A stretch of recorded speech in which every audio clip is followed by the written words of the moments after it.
Umaharap sa mga panibagong reklamo sa Ombudsman si dating Bamban Tarlac Mayor Alice Guo kaugnay sa kanyang pagkakasangkot umano sa Pogo.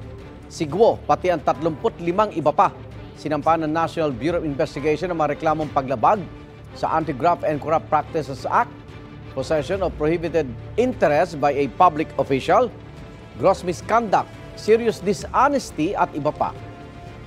Ayon sa NBI, hindi sinunod ang tamang proseso sa land conversion nang itayo ang Banban Pogo Hub.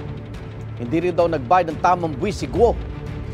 Sinusubukang pangkunin ang panig ni Guo na nakatitini ngayon sa Pasig City Jail Female Dormitory para sa kasong qualified human trafficking.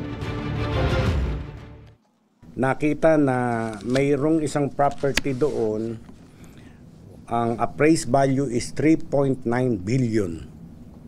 But they only paid real property tax amounting to 10,000. Sa lupa, sa land yun sa lupa. Sa building, 0. Hindi nagbayad. Igan, mauna ka sa mga balita, mag-subscribe na sa GMA Integrated News sa YouTube para sa iba't ibang ulat sa ating bansa.